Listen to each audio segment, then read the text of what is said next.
Good morning, ladies and gentlemen. There seems to be far too much hilarity at this morning. So, what was that, Henry? That's just for the convener. Just for the convener, that's right. Well, the problem is if there's hilarity off mic, then nobody will know what's going on anyway. Yeah, so. Good morning, everyone. Can I welcome committee members and partners to today's Housing and Communities Committee. I'd particularly like to welcome Councillor Bob Braun as the Vice Convener of the committee.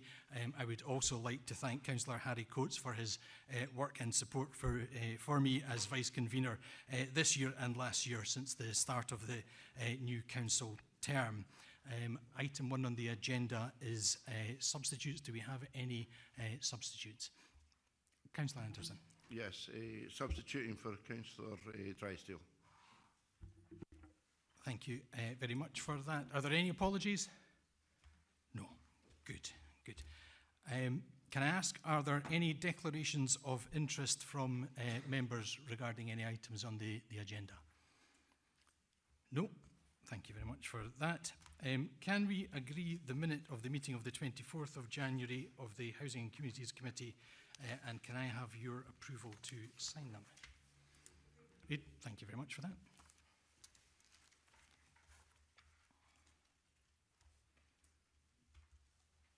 Do I date them? No. Okay.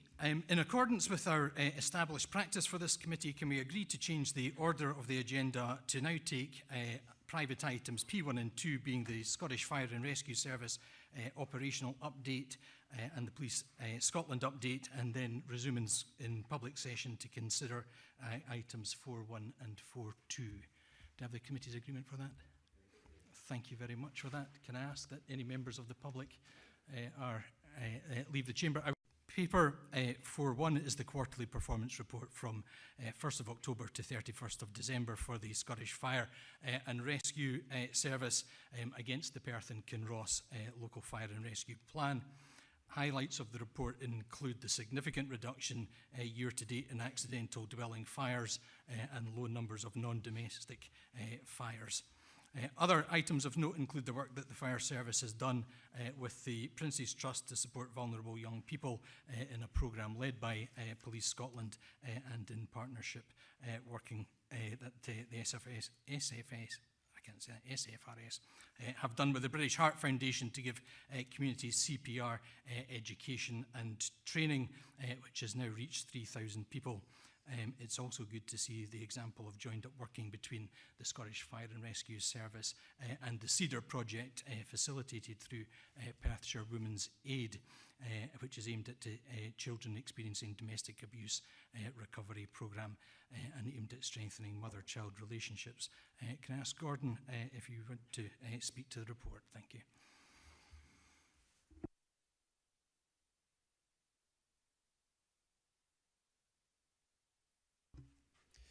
Thank you very much, Chair.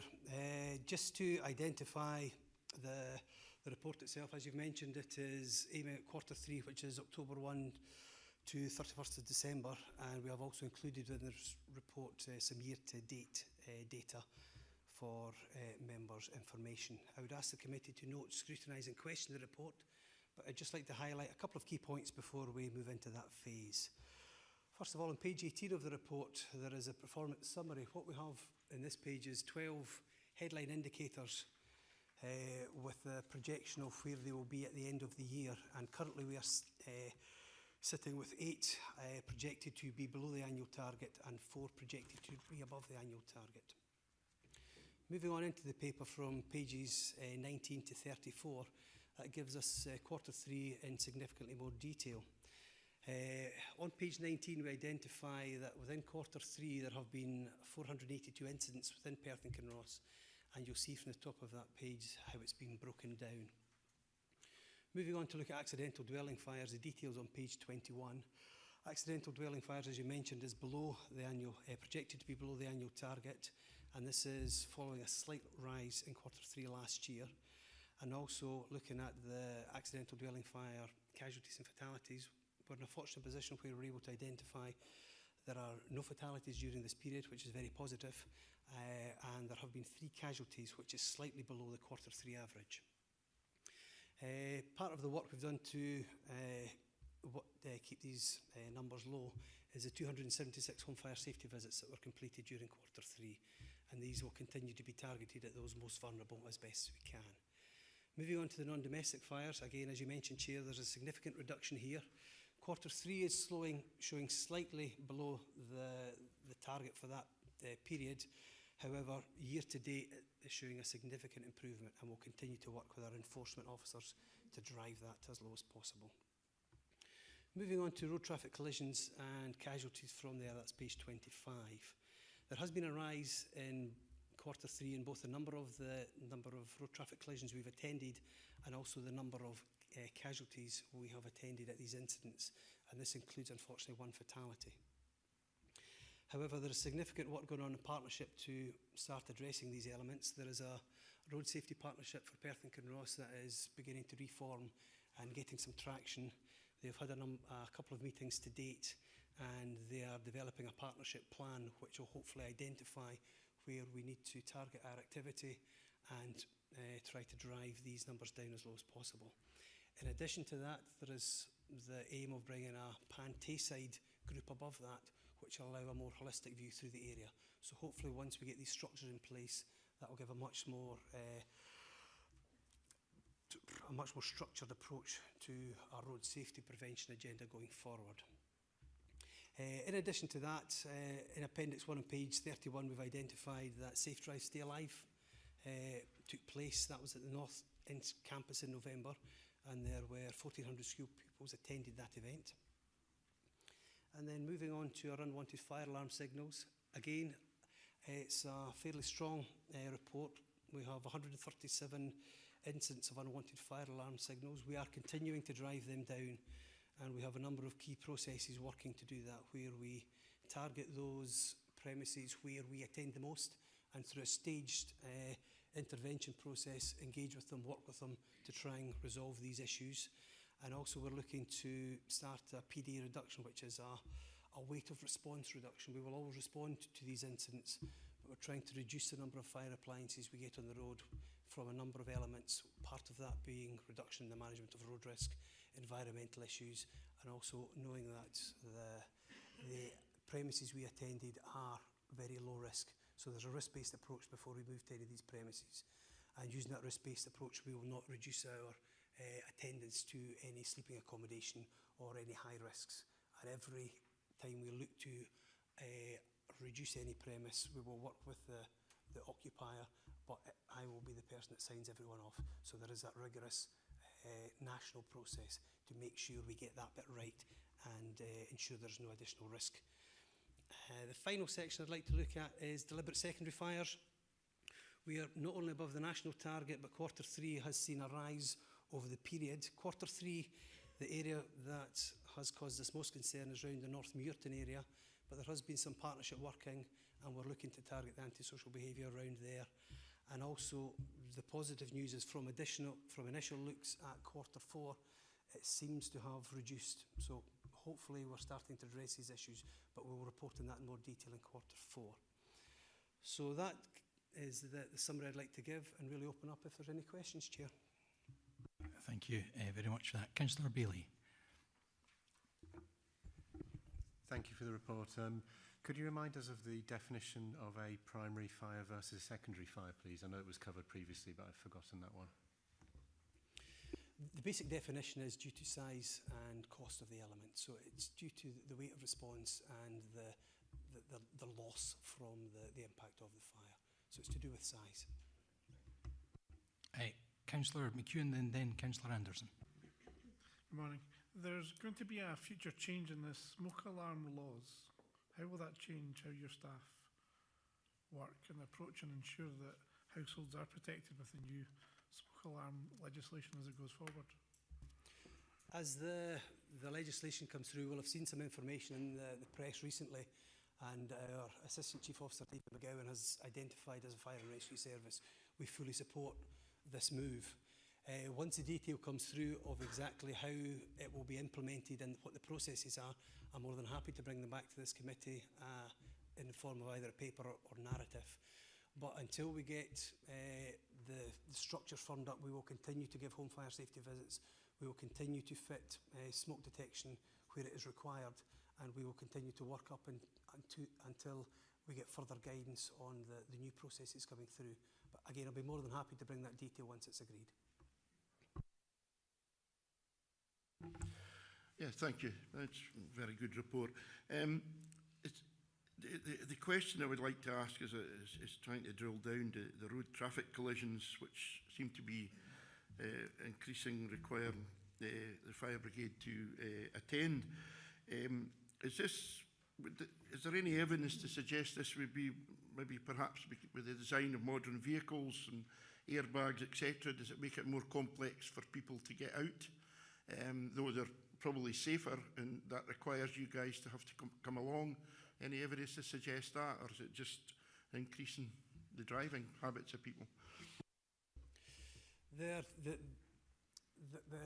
road traffic collisions we've identified through the report, year to date, a lot of the more significant ones have been down the A9, I believe, but the more recent ones during Q3 have been between the Perth and Dundee corridor. So that's the areas we've been attending. Looking at the construction of vehicles, vehicle construction is getting far better. The protective zone within a vehicle is far stronger. So these things are only positives because the people will be protected within that shell. There are some additional challenges for us. As the vehicles get stronger, we need to ensure that our equipment continues to evolve and is updated, because the strengthening, especially around the front of the car, around the posts above the windscreen, has changed significantly over the past years with different materials being used, which does make it more challenging to cut. But we will continue to invest in equipment to ensure we are able to access vehicles, and the strengthening of the vehicles, I would think, is a positive. So there will be more people surviving and the reduction of injuries being less because of the strength of the vehicles.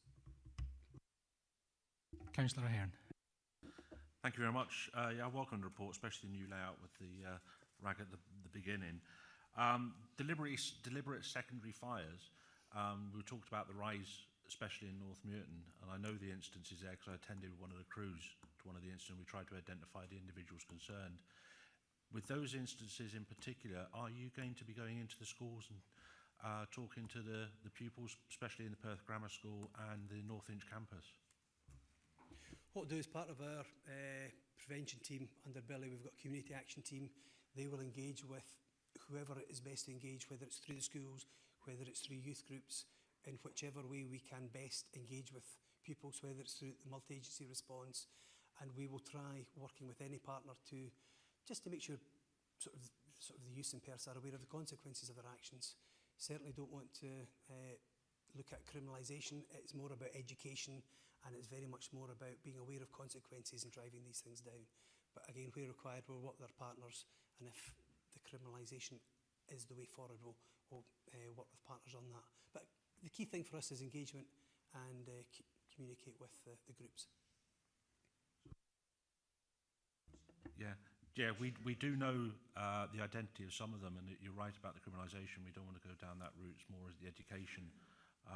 But I just wondered, so if the teams are going in, that's good news, and we can work with them. No problem, I'll confirm. There's a number of mechanisms they have to engage with people, so we'll make sure that gets done. Thanks for that. Councillor Pover. Thank you, Convener. It's really just I'm relating back to the incident breakdown on page 19, and I note that there's a 56% graft of false alarms, and I'm just wondering how many of those calls are malicious calls as opposed to genuine calls, because it seems like a huge part of that graph. The majority of our false alarms tend to come from automatic systems. A number of these false alarms, we're trying to drive them down as low as possible, but there are some positive elements. We've spoken about the increase in smoke detection coming through legislation, so that will have the potential to increase the number of false alarms. We have a number of very vulnerable members of our community, and through our telecare providers we've got auto dialing systems in people's houses, so again they increase the number of false alarms. But there is very much a positive to that we are able to respond as quickly as possible. Looking at malicious, I believe the malicious numbers are very low in this area. We have recently had a spike, not in this area, but due to Facebook campaigns in neighbouring areas. So it's just to make sure we work with the schools and the kids groups as well. And again, if there is any rises, we will tackle them and try to address them as quickly as possible. Are there any other questions? Can we agree to note the report? Thank you very much. Okay. Thank you. Which takes us to paper 4.2, which is the Perth and Kinross local policing area performance results, providing the supplementary performance reporting to the previous interim report to this committee, which covered the period from the 1st of October to the 13th of December. This report concludes the reporting period for the rest of that quarter. The next report that comes before the committee will cover the full first quarter of this year. Items of note include the Winter Road Safety Initiative and Elderly Drivers Roadshow at the House of Brewer, at which 100 members of the public engaged with the police on break reaction and eye tests, and to deliver winter road safety checks and shown how to conduct proper road safety checks of their vehicles. Can I ask Chief Inspector Ian Scott to speak to the report?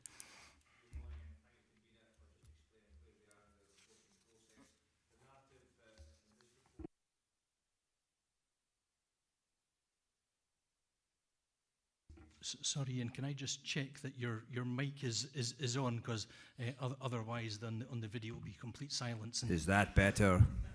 Okay. Well, I'll say we can hear you now. Thank you for pointing that out, Convener. I've never been told I was quiet before, so that's maybe a first. Yeah, just to reiterate, thanks for explaining how the narrative worked in this report, and it's effectively only a 2-week period. The most notable incident was a tragic murder in Perth involving members of the Polish community. We carried out a community impact assessment in relation to that to see if there was wider concerns. Obviously, the matter is now reported to the Crown, and Emil is awaiting trial in relation to that. While support was obviously provided to the wider community, we did focus on the Polish community, and I think it's a unique set of circumstances that perhaps don't require further discussion at this point. The majority of the report, the secondary part of the report, is in the statistical information for the third quarter, and while I'm happy to discuss those statistics, I will point out again, excuse me, that some of the information or some of the numbers are low, and so statistical changes can appear very large, either on a positive or a negative basis. One of the questions that was asked of fire and rescue colleagues was in relation to malicious calls, and I think it's fair to say over the last decade or so we've seen a reduction in abuse of the Treble 9 system across the country, not just within Perth and Kinross. Primarily, we've got a lot less call boxes than we used to, and probably 90% of hoax calls were always from those. In this day and age, just about everybody has 2 or 3 mobile phones, including perhaps some of the young people that used to abuse the system. So that maybe is a technological progress that has been made. We spoke briefly about some of the accident prevention work that we've done over the last period. It'll probably come more into the fourth quarter report in due course. But the winter has proved, I think it's fair to say, it's proved a challenge. Obviously, we've had a fair bit of inclement weather, but probably nothing we shouldn't expect in Scotland. So those details will come out in the next report. But I think we've got through reasonably well, and that preventative work seems to have paid some dividends. Looking at the statistics themselves, and there has been an increase in house breakings, theft by house breakings, and I know I've spoken to some members previously just to try and share some of the the background information of how we record theft by housebreakings, and effectively there's three parts to that. The one which is rightly or wrongly is my focus is in around domestic housebreakings, and the three different aspects roughly break down into a third of the crimes. So someone's actual house being violated and property stolen from there. The second one, likewise important, but perhaps slightly down the pecking order, is commercial premises being broken into. And the third one, again, which makes up roughly a third of the proportions, would relate to sheds or outhouses or that type of criminality. And that's something we're looking to address as we come into the summer period. People will find that the lawnmowers don't work, and rather than going and trying to buy a new one, they'll steal a neighbour's. So we have put out safety messages in relation to home security, shed security, etc. And while we have seen an increase year to date so far, I think I would point out that last year was a particularly low recorded year for housebreakings, and although we've seen an increase, as I've said, year to date, over the 5-year period or 5-year average, we're still in a relatively healthy position. If I can give some reassurance that every housebreaking of every type is reviewed by myself or a supervisor, and appropriate inquiries are carried out, because it can have a real detrimental impact upon individuals, their feeling of home safety, and indeed the wider community. So that continues to be a focus for ourselves on a daily basis. Moving on to violence, and you'll be aware that I have spoken previously about an increase in offences against emergency workers. We continue to support staff, both police, fire service and NHS staff, when they're being abused in whatever manner by unfortunate members of the public. Often it's linked to alcohol, drug abuse, and occasionally mental health. But just to reiterate that is not acceptable in any way, shape or form, and will be dealt with robustly by myself and colleagues. Common assaults have risen somewhat. Serious assaults have dropped considerably, but having that caveat that a relatively small number can make a big percentage difference. Probably my gut feeling is we're roundabout status quo. If you take out the emergency workers assault, which is not something I'd really like to do, then assaults reported by and committed against members of the public are pretty standard, and the detection rate sits around the 80%. So a positive report there. Moving on to a couple of other areas, shoplifting, and I have spoken about that previously, is starting to come back on trend a bit. At one point, we'd seen an increase in shoplifting as a percentage of the low 60%, which was substantial. And while there has been a bit of a national increase, we in Perth and Kinross were an outlier in that area, and obviously we need to support our daytime economy in and around Perth City, but across the whole of the area.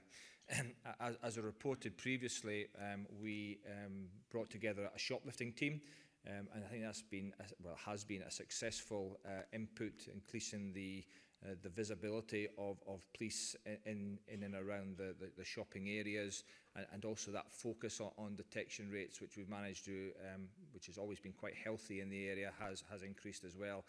And while we still have an increase, it's in the 30% as opposed to the 60%. So a fair bit of work on that over the last four months. As part of any changes that we make in deployments within the organisation, we do review any unintended consequences, and potentially some of the changes we made about 18 months ago to the deployments of officers within the area may have left us vulnerable within the daytime area.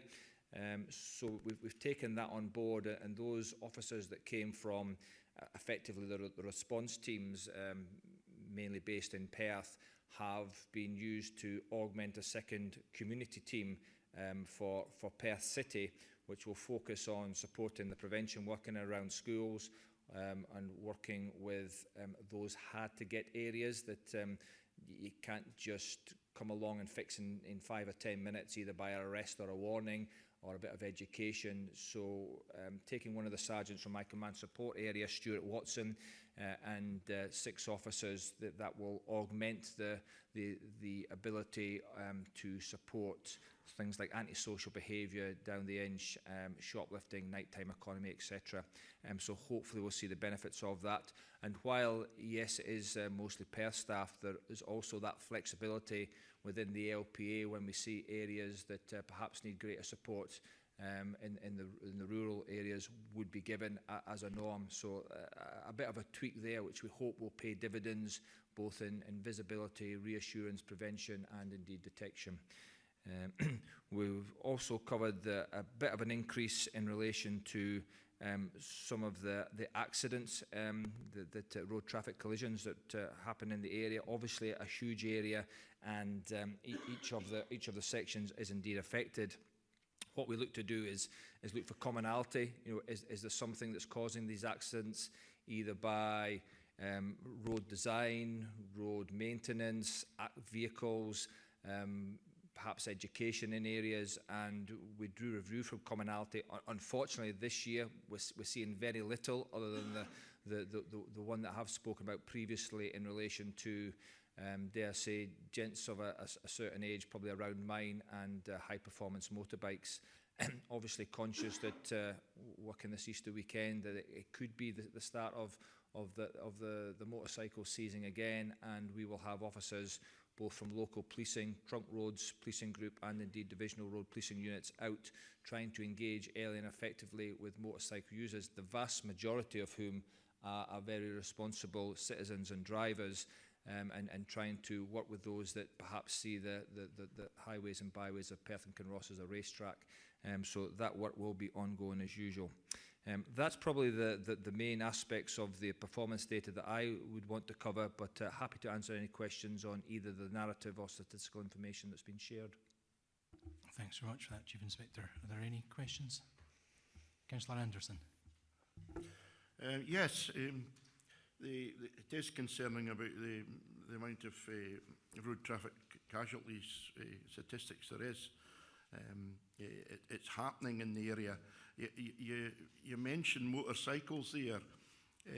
Is there a percentage in here? Well, there's not in here, but is there? Have you been able to drill down if it's the rise is mostly motorcycles, or is it the fire brigade alluded to the A90? So is it motorcycles that's a problem, or is it cars not being able to transition from motorway to the A90? So I think motorcyclists would point out that although they're perhaps sometimes portrayed as the villains of the piece and causing their own downfall, they would probably say it's also a lack of road awareness by other road users, and I do take that on board, that there can be a lack of people paying attention, and motorcyclists are particularly vulnerable. I couldn't say an exact proportion, but I would guesstimate that at least half of our killed, and certainly killed, would be as a result of motorcycle injuries. The seriously injured would be a majority of road vehicle users. And just to maybe speak a little bit about the question again, you answered my fire and rescue colleague in relation to the use of their services. We greatly appreciate the support provided and the technical expertise, and I think as we move on as emergency services, back in perhaps my day as an operational officer, you would sort of pretty much get the person out of the car as soon as possible, dust them down and try and chase them away home or away to hospital. I think we're more aware as emergency services the potential impact that maybe isn't seen straight away, in whether that's neck or back injuries or indeed internal injuries. So that education of staff has probably made to an increase of definitely protect the locus from further collision, but then maybe have a more of a slow time retrieval to maximise the ongoing safety of any occupants or casualties, and that perhaps is why there is greater support required from fire and rescue. Okay, thank you for that. Councillor McEwen and then Councillor Ahern. What I have is a comment, so I'm happy to wait till all questions are asked. Or I'll say it now. Okay, we'll go to Councillor Ahern. Thank you very much. I believe next month there's going to be changes in the law with regards to begging. And I just wondered if we're going to take a proactive approach with our persistent offenders in the city centre in terms of warning them about the changes and their behaviour, because I know there's been recently quite a few complaints about particular individuals within the Perth city centre. Thank you, Councillor. And this has been an issue probably nationally, if not internationally, for a number of years. And the local authority, including working in partnership with police and others, have taken a very perhaps liberal view of begging in the area. And if it's non-confrontational, if it is done quietly, it's been something that's been supported. I'll probably have a discussion with the convener to sort of reflect what the communities expect us to do. What we haven't, or what we have always done is if that begging turns to something that's perhaps aggressive, persistent or annoying, then we have dealt with that through the criminal justice system. It's perhaps a wider discussion rather than just the police. We will certainly uphold and educate on any changes in legislation, but I think we have to have that wider understanding of what the expectation is, because relatively easily we can arrest people and put them before the courts. I suppose it's that what support does that give to those individuals, and message does it give about Perth and Kinross, and that's one for wider consideration than just the police service. Certainly in terms of begging on the streets, I've looked at what they've done or tried to do in other cities. I mean, I think we have to acknowledge that begging on streets isn't illegal. People are entitled to do it, and it's only if there is aggression or other offences, breach of the peace involved, that the police can intervene. I think places like Aberdeen trialled putting up boxes in places where people begged rather than having beggars, which to my mind was a sort of fairly farcical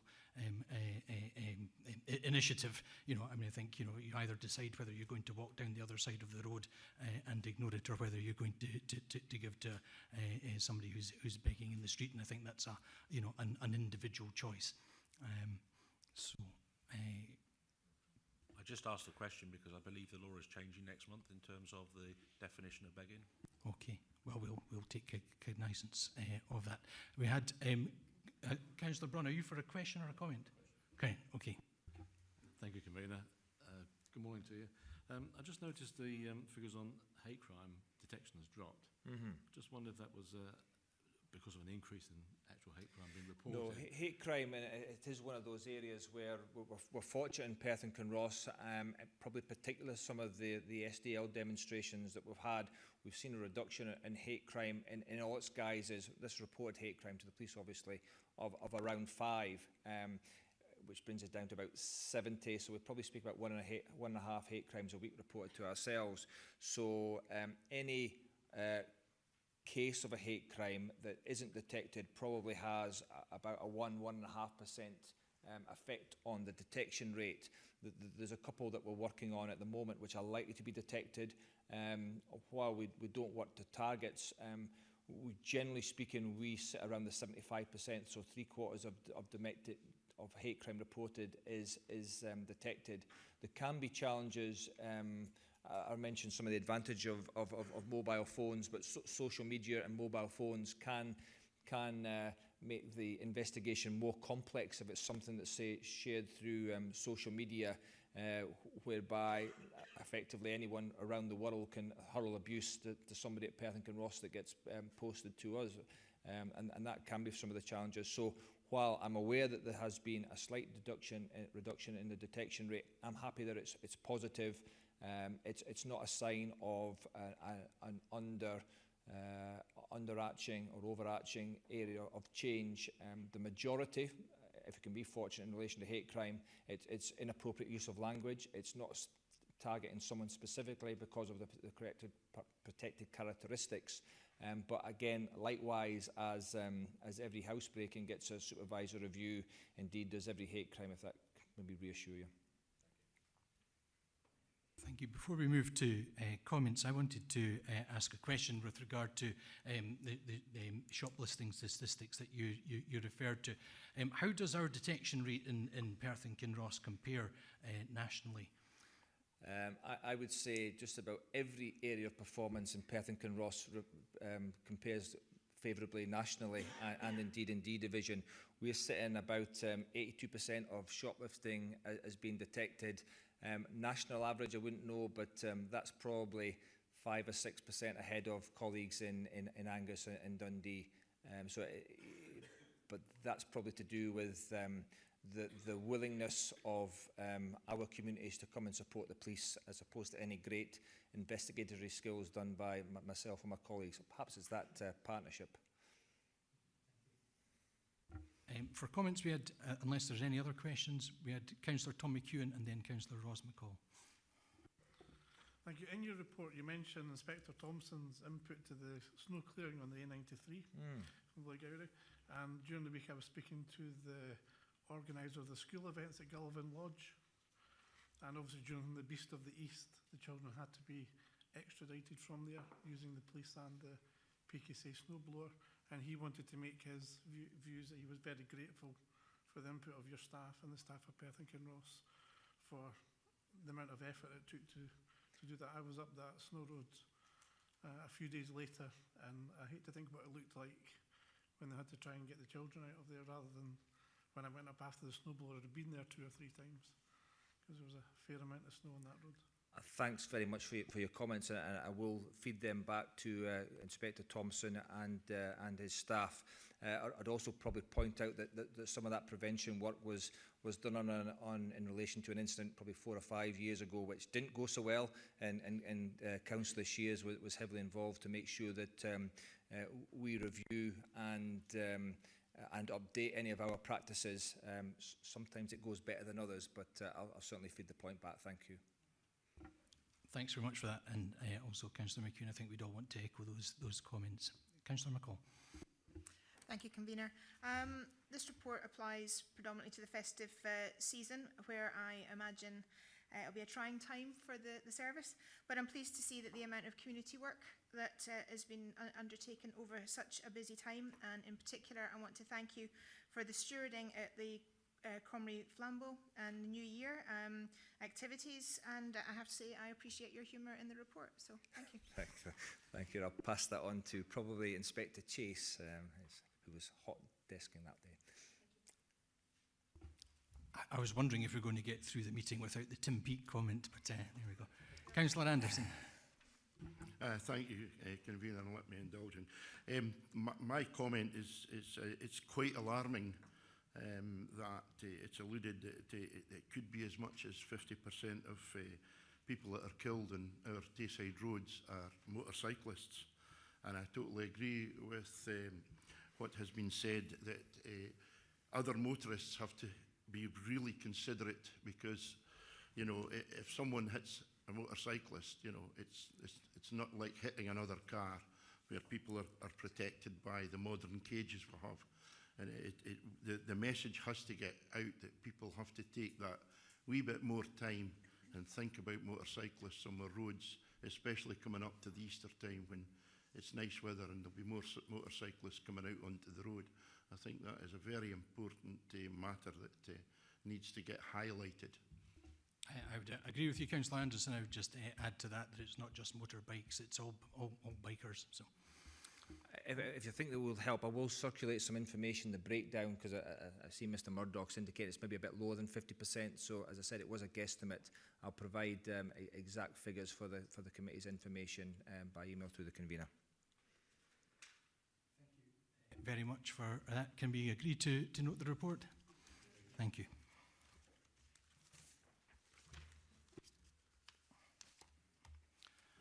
I don't know if our police and fire colleagues will be staying for the MAPPA report, or whether you'll be heading off now. I'll let you guys decide. Item 5 on our agenda is the Tayside MAPPA annual report. 2016-17. The multi-agency public protection arrangements, MAPPA, is a framework which places a statutory duty on the police, prison service, NHS and local authorities to jointly manage sex offenders and high-risk offenders who pose a significant risk to the public. They're required to annually produce a report detailing their activities, and this is prepared by the MAPPA coordinator. The Tayside MAPPA annual report for 2016 therefore summarises the work undertaken by the key partners in progressing and developing local public protection arrangements.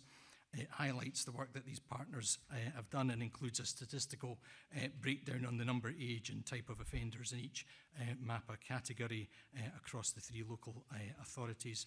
The report also notes the governance arrangements, activity and local priorities as determined by the MAPPA Strategic Oversight Group, and these include future developments to ensure effective management of those who constitute great risk or harm to our citizens. The supervisory techniques brought about by MAPPA, together with the level of support provided and carefully controlled disclosure, is achieving very positive outcomes. These positive outcomes clearly demonstrate the continued committed hard work by council employees in collaboration with our partner agencies on a daily basis. Among Perth and Kinross's top priorities is our commitment to keeping vulnerable residents and our communities safe. And this report gives a clear and concise insight into the range and breadth of the work being carried out to ensure that we achieve that commitment. And we're now going to have a presentation from Elaine Osborne, who's our MAPPA coordinator. So I don't know if you're needing to get technology to work, Elaine.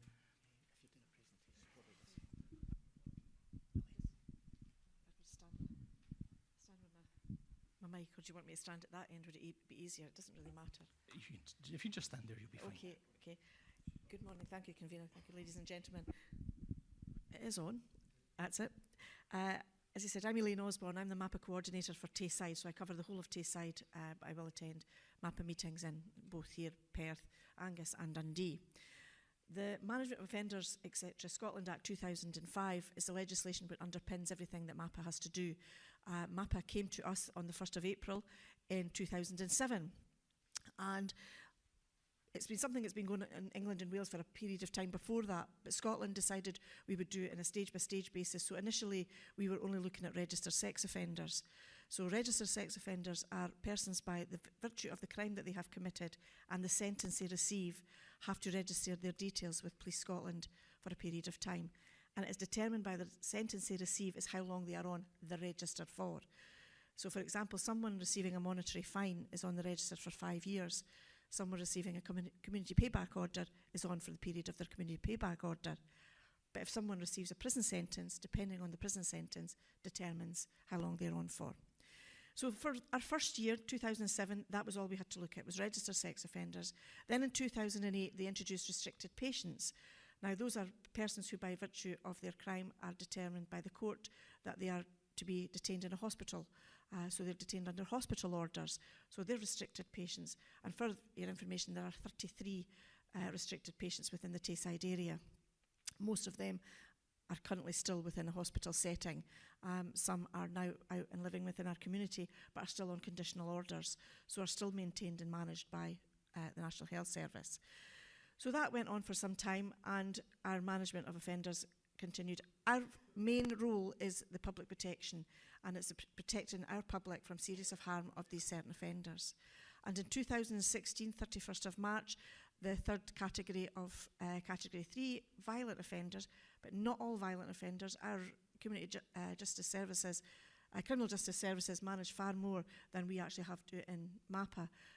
But we are looking at certain high-risk offenders, which are offenders who, by the virtue of the risk they pose, are deemed to pose a serious or very serious risk of harm to individuals and are on an order. So it's someone who has been released from prison and is still either on a community payback order or on a licence. These are the individuals that we are looking at. Now, these numbers at the moment are relatively low, but I have, as I say, I have some stats for you as well. But our job is to work together, and my job is to maintain that the agencies who are managing these offenders do work together to form a risk management plan and to effect it, that management plan is effective and defensible for the management of these individuals in our community. For your information, we have 114 registered sex offenders living within our community of Perth and Kinross as of just last week. I did that just before finished last week's business. 42 are in custody, but they're still managed, albeit SPS are the main lead agency for these individuals. 42 will eventually serve their sentence and come back into our communities. 51 of the 114 are on statutory supervision. So that means 51 of these individuals are actually being managed by criminal justice services, either on a community payback order or a licence condition.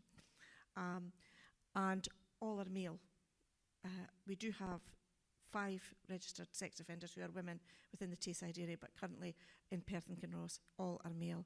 And we have 15 SOPOs, which are 17 sexual offences prevention orders, which are orders that could be applied for to the court when we're needing further effective measurements to manage these individuals. Now, when we are managing individuals, there's the police, the social work, the health, housing, and any other agency that may be involved with that individual. So it may be a third-party involvement, it may be Positive Steps, it may be somebody like Skinnergate who are providing the housing for them. We will sit regularly around a table to discuss this individual and to perform a risk management plan. And every individual is looked on a case-by-case basis, so everyone gets this, the same scrutiny. We have 3 levels within MAPPA. Level 1 is where the majority of our registered and restricted patients are managed at.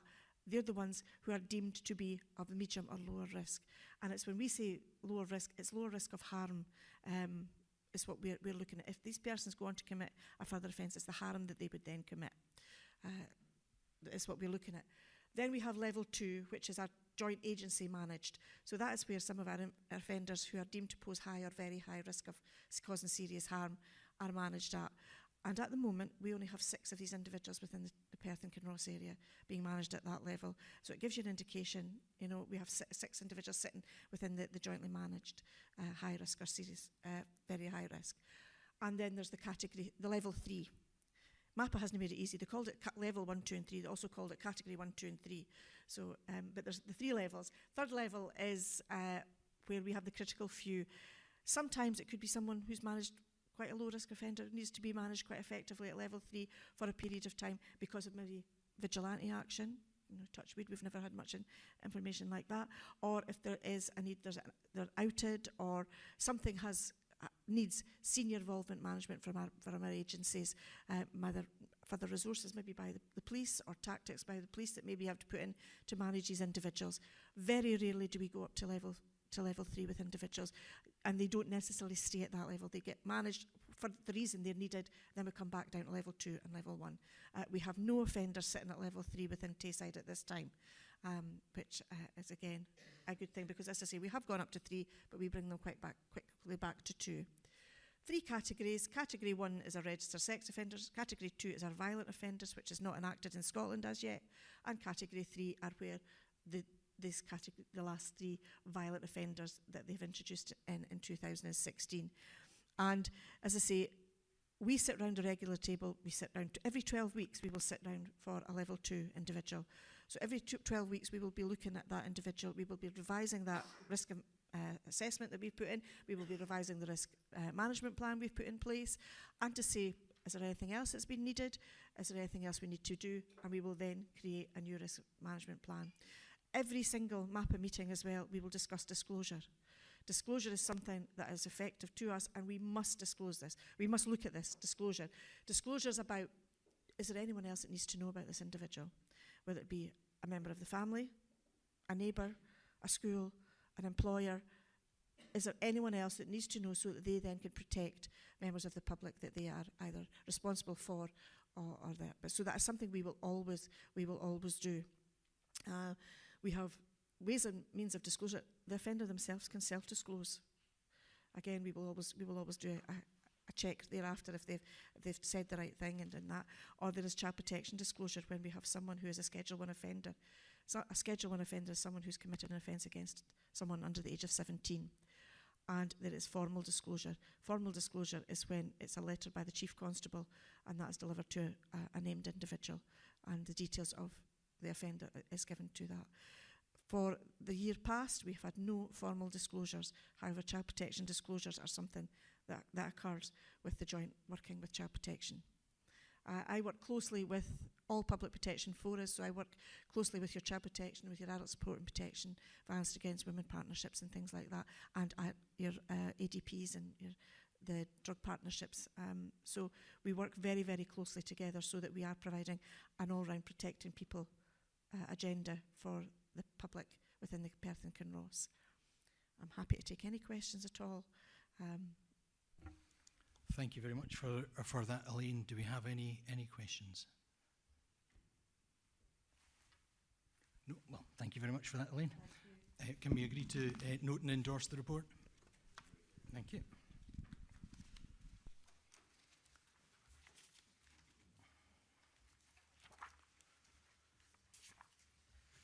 Which takes us to paper 6, which is the report on the Social Care and Social Work Scotland improvement inspections within housing. The report covers the findings of 2 unannounced inspection visits at the start of this year by SCSBS of our housing support and our sheltered housing services. The Housing Support Service is focused on people struggling to maintain their tenancy and those facing homelessness. The Housing Support Service was evaluated under the themes of quality of care and support and quality of staffing. Both were awarded scores of 6, achieving the excellent grade from the inspectors. The inspectors met staff, service users and partners through the course of a 2-day inspection and reviewed case files and records, as well as shadowing support officers at Greyfriars and in the community. Paragraph 3.13 sets out the inspector's findings, which include their assessment of the service, that it is forward-thinking and shows real commitment to improvement, that staff are proactive and involve service users effectively within development and improvement of services, and that support plans are tailored to meet individual needs. Make no apology to members of the committee for quoting all of the findings of the inspectors, which are detailed in the report. As councillors, we repeatedly commit to continued improvement of services, to personalisation of services and the involvement of service users in the design and shaping of services. So having that reflected and reported back by independent inspectors is heartening and rewarding for me as this convener, and hope by all the committee in its scrutiny role for housing. The professionalism of our floating support officers is recognised as being extreme, and their enthusiasm is also recognised, as is their positive, caring and supportive attitudes. Officers are well supported. There's a real commitment to professional development and a good staff induction process. The management team are assessed as being extremely knowledgeable and professional, approachable through their open door policy. And you can see from this why an excellent grade was awarded. The areas of improvement contain minor points in the layout of support plans and more detail on action points.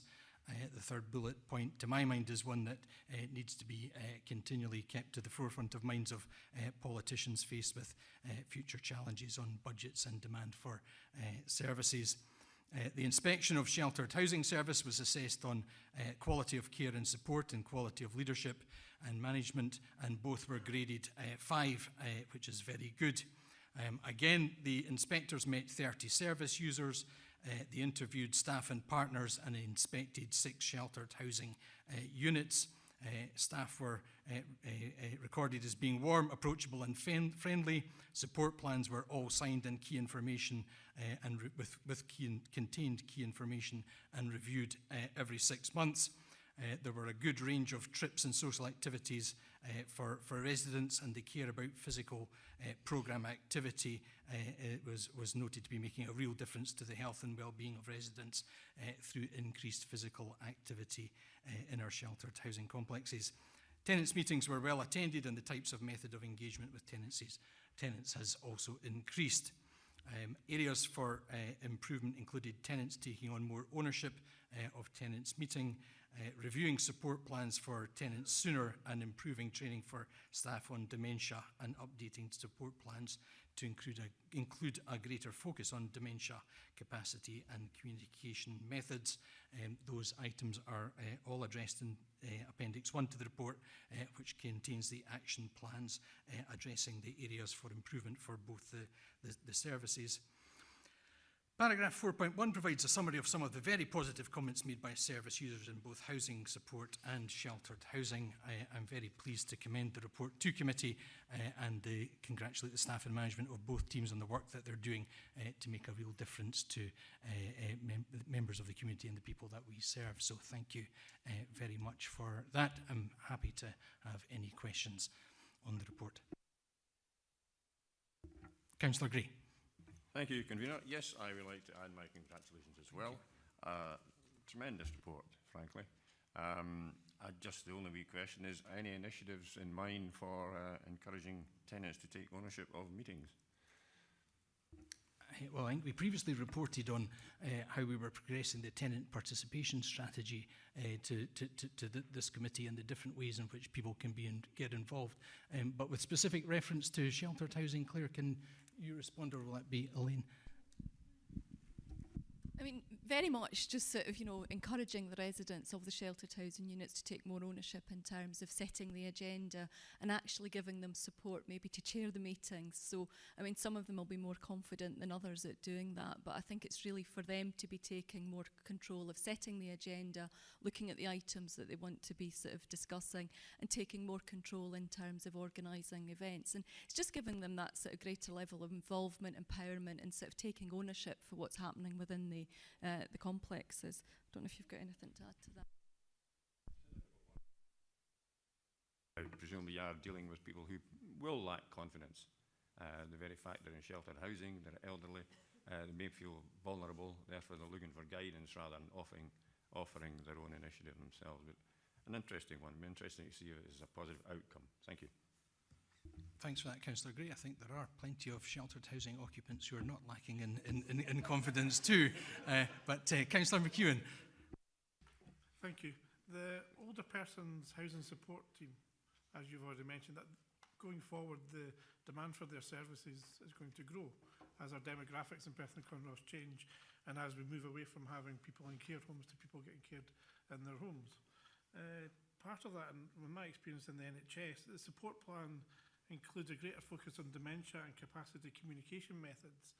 Do you have details of that? Because I know we made changes in wards and hospitals to help with dementia patients in an alien environment. But it's obviously going to be a very important thing going forward for dementia patients to be able to stay in their own homes and be supported. Yeah, I appreciate that, Councillor McEwen. Claire, is there anything further you can mention with regard to how that issue has been addressed in the Action and Improvement Plan?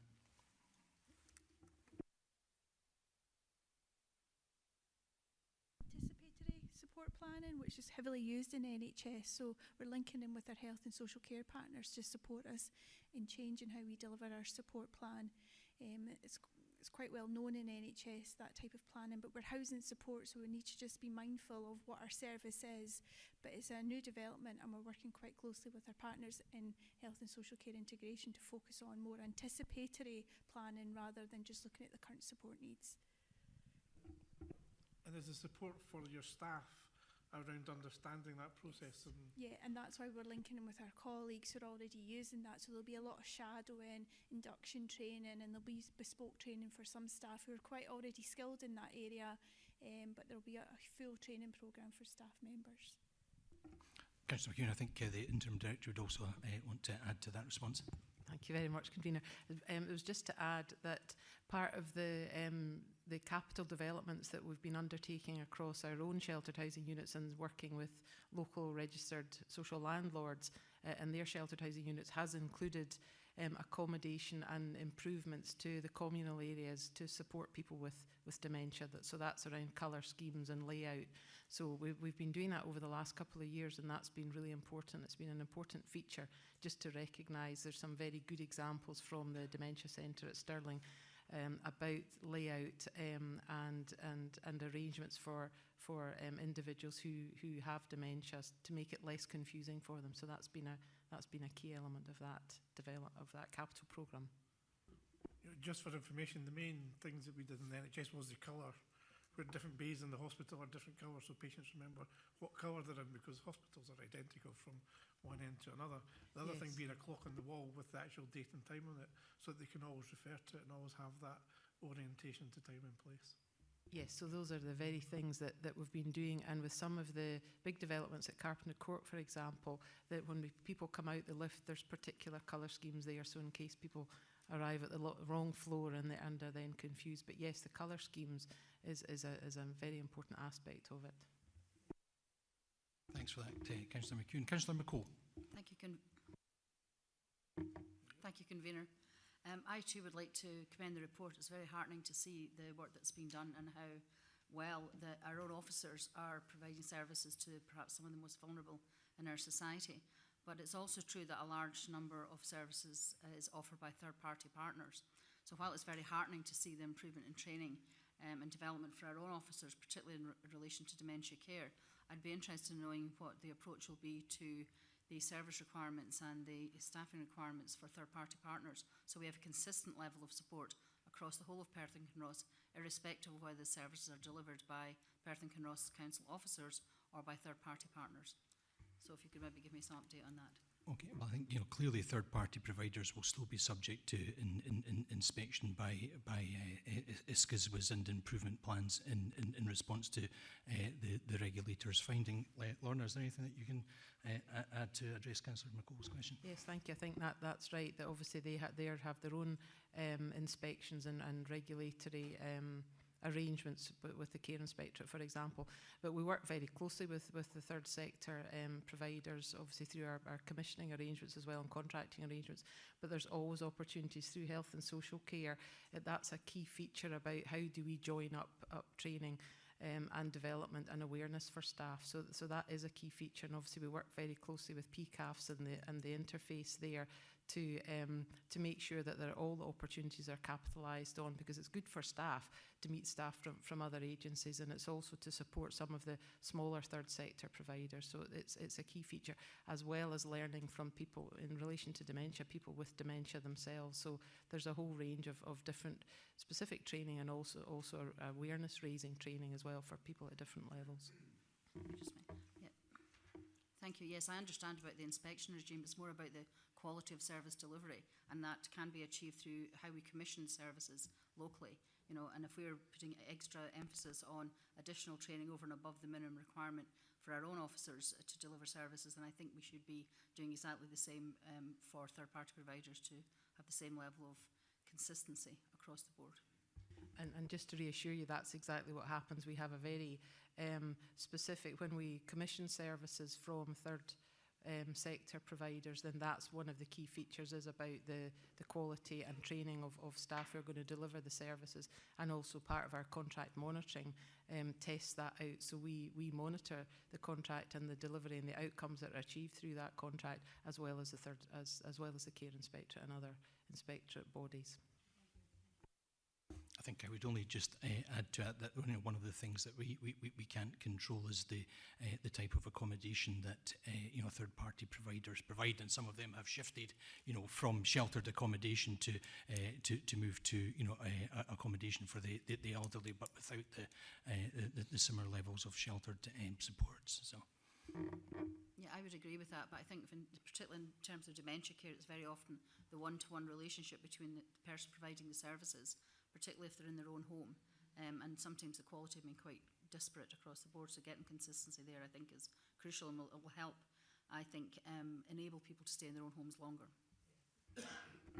Thanks very much for that, Councillor McCall. Can we agree to note the report? Thank you. Item 7 on our agenda is the Community Planning Partnership update.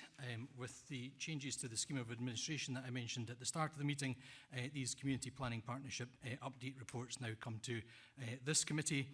Members will be familiar with the report format and content as they were formally reported to full council. The main highlights of this report are the Community Planning Partnership Board agreeing to a rolling programme for reviewing the community plan This will ensure that the community plan constantly remains current and relevant and can be adapted to reflect feedback from engagement activities with our communities, as well as addressing the impacts of new public service reform and legislation and ongoing monitoring of performance. The 5 local action partnerships have held 9 participatory budgeting activities between January and March.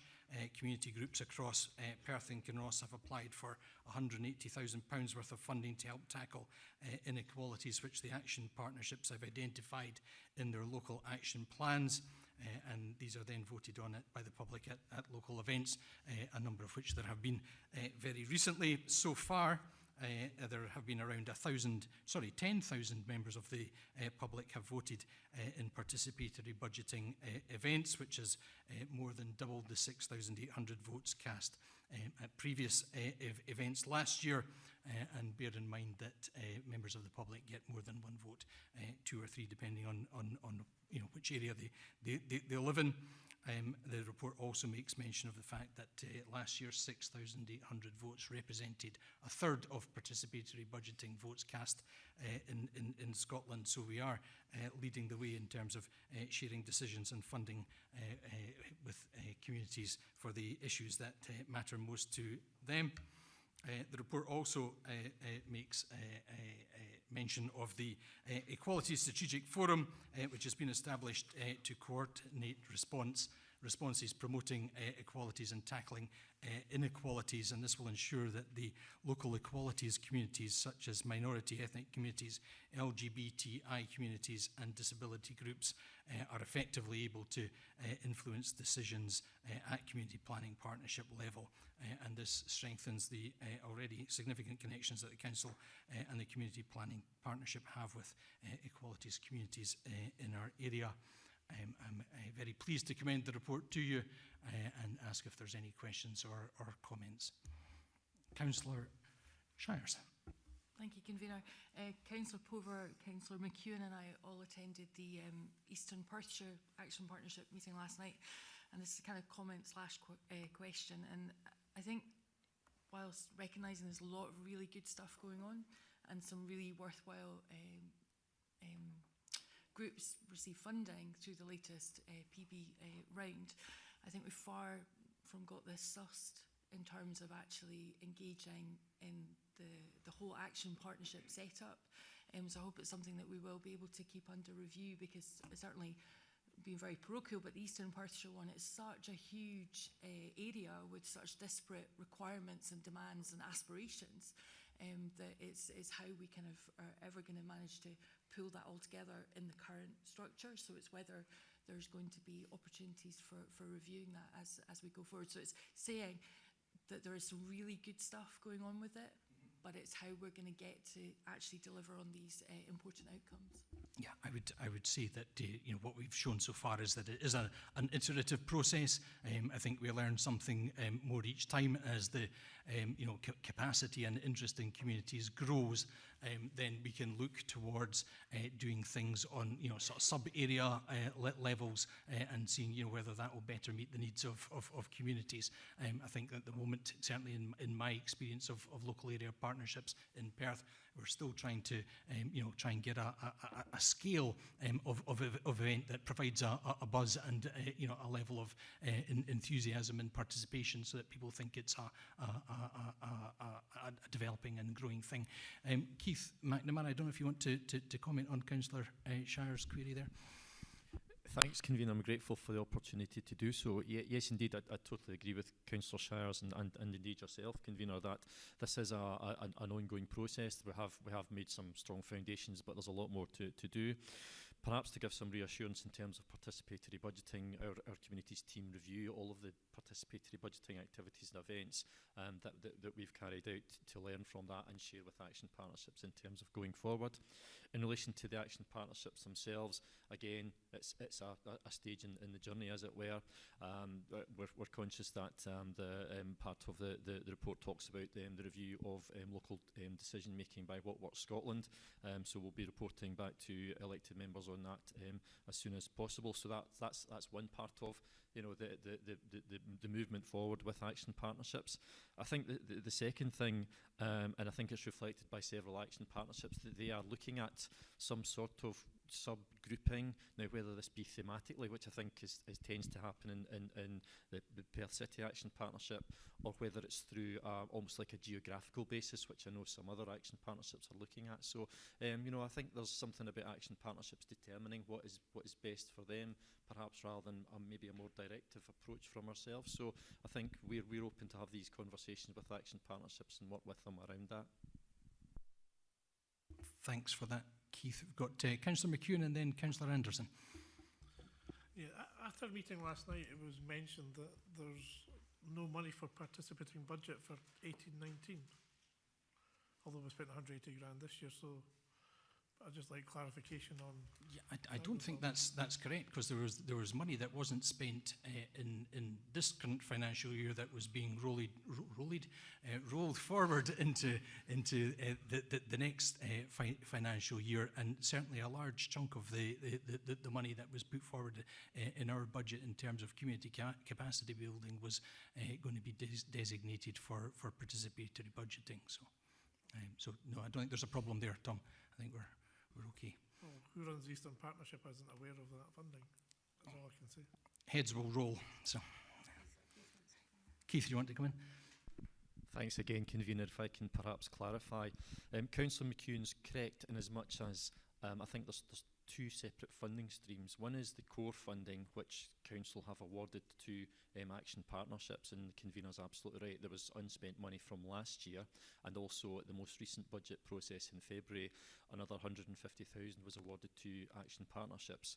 So very, very roughly, each action partnership has around £80,000 core funding, which is gone into reserve, and action partnerships can draw down that for things which obviously benefit the community and take forward their action plans and targeting inequalities.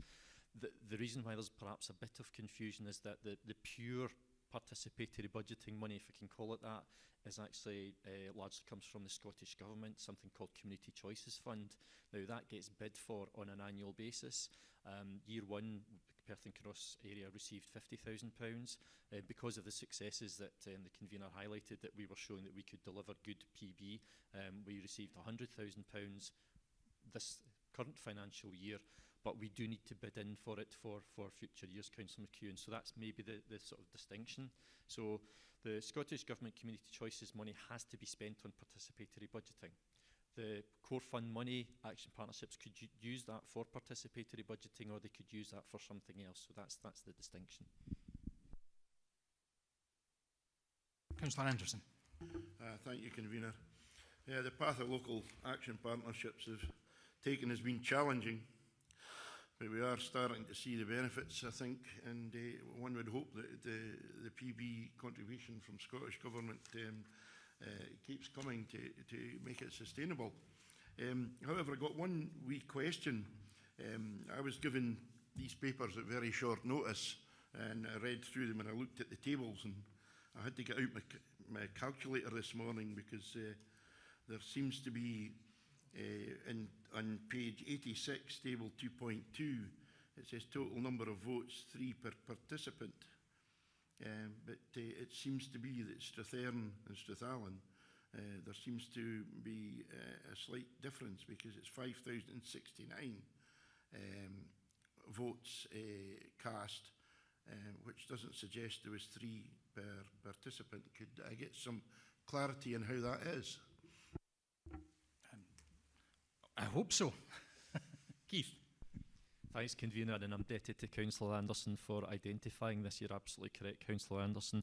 The difference is, and I appreciate there's a little bit of misleadingness in the table, that when the table talks about 3 votes per participant, Strathearn and Strathallan went for a 5-vote basis, and that's why the 1,000 multiplied by 3, obviously, or 1,000 multiplied by 5 equals the number that's given. So I appreciate it. There was a lack of clarity in the table. I apologise for that, and thanks for pointing that out so I could clear that up. Thank you. Thank you. I thought I'd lost my ability to count. Clearly not, Councillor Anderson. Councillor Gray. Thank you, Convener. Could I just ask Keith, Keith, is it cast in stone? I know geography does play a major part in this, and that's one of the reasons why Strathairn Sutherland seems to work reasonably well, because it is a cohesive unit but stuck between two sets of hills, really. Whereas the rest have got valleys and hills and God knows what not between them. Is it cast in stone that we have that number of partnerships, or could they be subdivided yet again? You know, to make it more geographically acceptable to each of them. Thanks for the question. It was a council decision to create the 5 action partnerships, so it's more an elected member decision than perhaps myself as officers. I think there's basically 3 options to consider around this one. One is stay as we are. Second is stay as we are, and as I said in response to Councillor Shire's question, there is something about perhaps almost like a sub-areas of action partnerships, so it's almost like a mini federal state, so you could have like subgroupings in terms of much more close geography, where there's certainly a community association, but the action partnership itself would still be served by officers and still be the sort of broader group. Or I think the third option would be to be a sort of formal subdivision. I'd suggest some caution with the third option, because I think action partnerships have now reached a level of self-determination where it might be problematic to dictate to them what they should and shouldn't do now. So that's effectively the 3 options, but I would suggest a conversation with action partnerships about what works for them is probably the best way to go.